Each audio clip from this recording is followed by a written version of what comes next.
បើសិនជាអ្នកគិតថារាល់បញ្ហាទាំងអស់នៅក្នុងជីវិតរបស់អ្នកគឺសុទ្ធតែជាមេរៀនដែលធ្វើឲ្យអ្នកកាន់តែខ្លាំងឡើងពេលនោះអ្នកនឹងលែងមានអារម្មណ៍ថាខ្លួនឯងជាជនរងគ្រោះទៀតហើយយើងកើតមកលើផែនដីនេះគឺដើម្បីរៀនហើយពិភពលោកគឺជាគ្រូបង្រៀនរបស់យើងនៅពេលដែលយើងខកខានមិនបានរៀនមេរៀនណាមួយយើងត្រូវត្រឡប់ទៅរៀនវាម្ដងទៀតម្ដងហើយម្ដងទៀតនៅពេលយើងរៀនមេរៀនមួយនោះចប់រួចរាល់ហើយយើងត្រូវបន្តដំណើរទៅមុខដើម្បីរៀនមេរៀនថ្មីបន្តទៀតហើយពេញមួយជីវិតរបស់យើងមិនដែលរៀនអស់មេរៀនឡើយយើងម្នាក់សុទ្ធតែដើរទៅដល់ដំណាក់កាលនីមួយៗនៃជីវិតដែលជាពេលដែលយើងដល់វ័យគ្រប់គ្រាន់ដើម្បីទទួលបានព័ត៌មានថ្មីហើយបើវ័យមិនទាន់មកដល់ទេទោះព័ត៌មាននោះស្ថិតនៅចំពោះមុខយើងក៏ដោយក៏យើងមើលវាមិនឃើញឬមើលវាមិនយល់ដែរតើហេតុអ្វីបានជាយើងត្រូវជួបនឹងវិបត្តិកាលៈទេសៈតែមួយគត់ដែលយើងចាប់ផ្ដើមរៀនអំពីអ្វីមួយនោះគឺនៅពេលដែលយើងត្រូវបានគេវាយពីក្រោយខ្នងតើហេតុអ្វីទៅគឺព្រោះតែវាងាយខ្លាំងណាស់ក្នុងការចេះតែបណ្តែតបណ្ដោយខ្លួនមិនព្រមធ្វើអ្វីទាល់តែសោះដើម្បីផ្លាស់ប្ដូរខ្លួនឯងដូច្នេះទើបយើងនៅតែបន្តធ្វើអ្វីទៅតាមផ្នត់ទម្លាប់ចាស់ជាប្រពៃណីរបស់យើងរហូតដល់យើងដើរជុលនឹងជញ្ជាំងថ្មទើបយើងភ្ញាក់ខ្លួនសូមលើកយកបញ្ហាសុខភាពមកធ្វើជាឧទាហរណ៍តើនៅពេលណាដែលយើងរៀនសម្រាប់ចិត្តផ្លាស់ប្ដូររបបអាហារនិងធ្វើលំហាត់ប្រាណគឺនៅពេលដែលខ្លួនប្រាណរបស់យើងកំពុងតែធ្លុះធ្លាយនឹងឯងពោលគឺនៅពេលដែលគ្រូពេទ្យប្រាប់ថាបើលោកមិនផ្លាស់ប្ដូររបៀបរស់នៅទេលោកនឹងស្លាប់ក្នុងពេលឆាប់ៗនេះមិនខានភ្លាមនោះទើបយើងស្រាប់តែមានកម្លាំងចិត្តផ្លាស់ប្ដូររបបអាហារខ្លួនឯងទៅវិញនៅក្នុងទំនាក់ទំនងក៏ដូចគ្នាដែរតើពេលណាទើបយើងនិយាយប្រាប់គ្នាទៅវិញទៅមកថាតើយើងយកចិត្តទុកដាក់លើគ្នាខ្លាំងប៉ុណ្នេះឬខ្លាំងប៉ុណ្នោះគឺនៅពេលដែលជីវិតអាពាហ៍ពិពាហ៍កំពុងតែប្រឆាគឺនៅពេលដែលគ្រួសារកំពុងតែបែកបាក់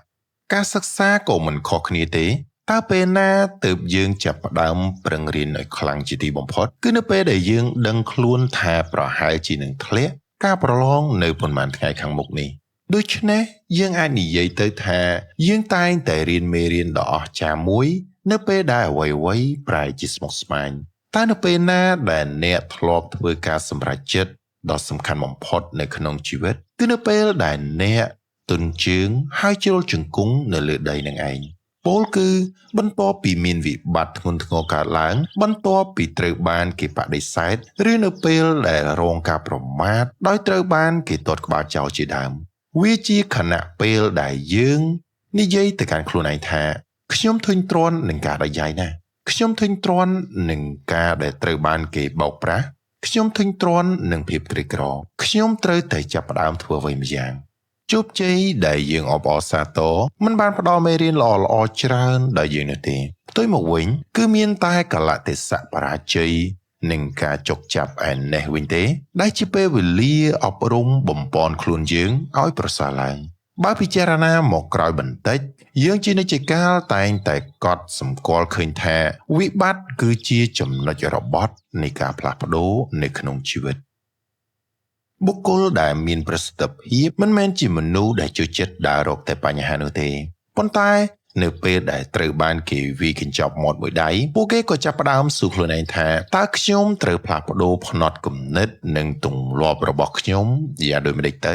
តើខ្ញុំត្រូវធ្វើខ្លួនឯងឲ្យល្អជាងបច្ចុប្បន្ននេះយ៉ាងដូចម្តេចទៅចំណែកបុគ្គលបរាជ័យតែងតែមើលរំលងសញ្ញាប្រកាសអាសន្នបែបនេះនៅពេលដែលដំបូលផ្ទះបាក់ស្រុតពួកគេនឹងស្រែកឡើងថាហេតុអ្វីរឿងអាក្រក់កើតឡើងទៅលើតែរូបខ្ញុំអញ្ចឹង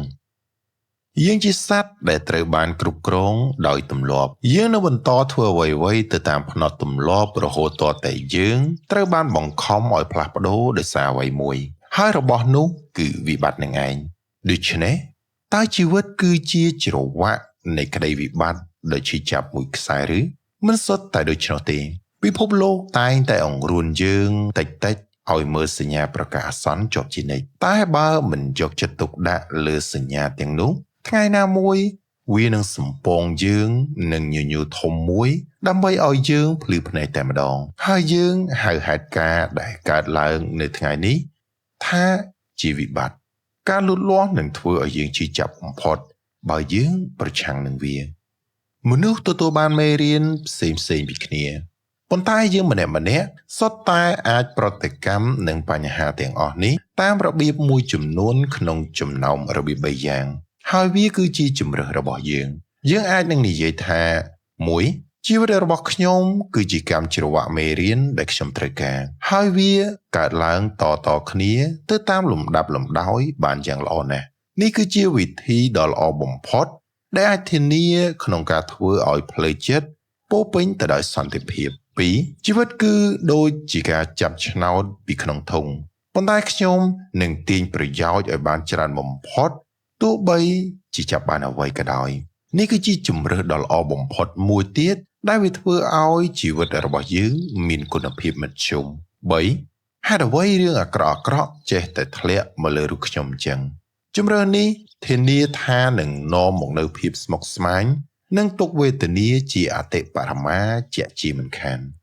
មេរៀនតែងបង្ហាញខ្លួន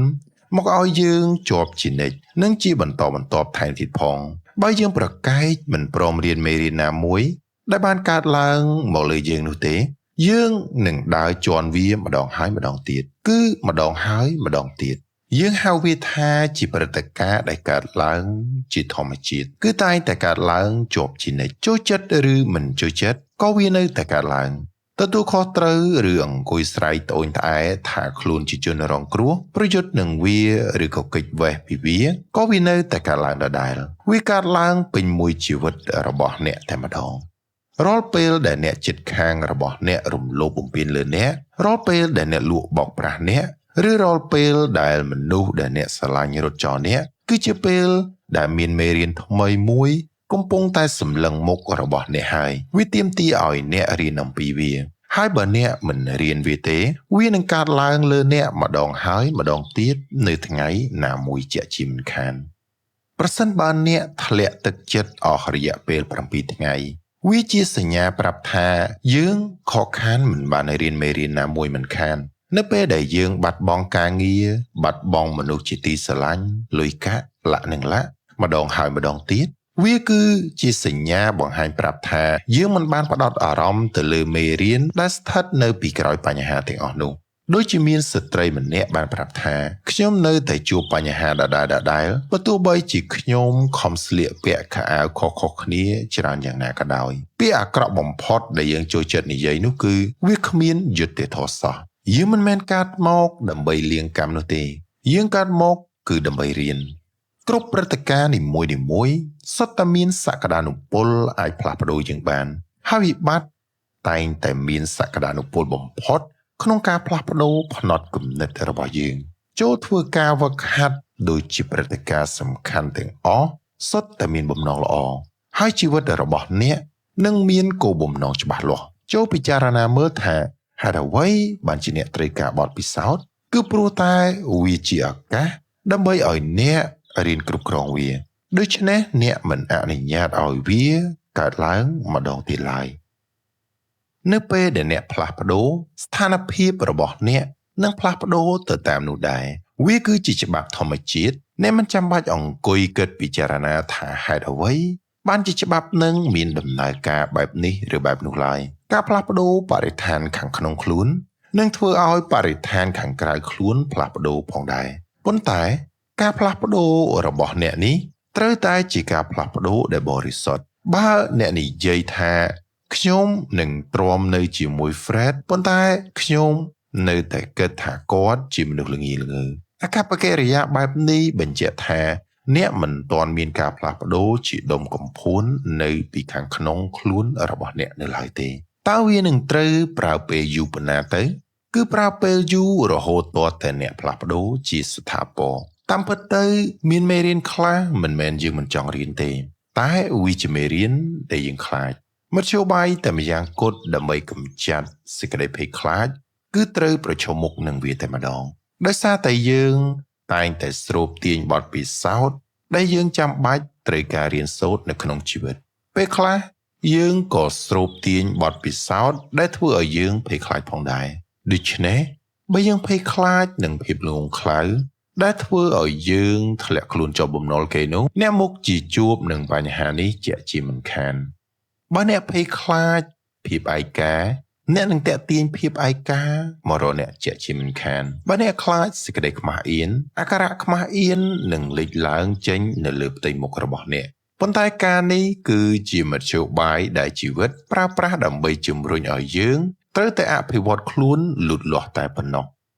យើងម្នាក់ៗគឺសុទ្ធតែជាដើមហេតុគំនិតរបស់យើងស្រូបទាញនិងបង្កើតស្ថានភាពនានានៅពេលយើងផ្លាស់ប្ដូរយើងនឹងតាក់ទាញស្ថានភាពផ្សេងខុសពីមុននៅពេលដែលយើងរៀនមេរៀនអំពីបំណុលការងារស្នេហាពេលនោះយើងនឹងអាចក៏នៅបន្តជាប់គាំងនៅក្នុងមេរៀនដដែលៗនឹងខនៅបន្តទទួលបានមេរៀនដដែលៗប៉ុន្តែនៅក្នុងកញ្ចប់ផ្សេងជីវិតមានដំណើរការបែបនេះឯងយើងបុកនឹងដុំគ្រោះតូចមួយគឺគ្រាន់តែជាសញ្ញាប្រកាសអាសន្នប៉ុណ្ណោះនៅពេលដែលយើងមិនអើពើ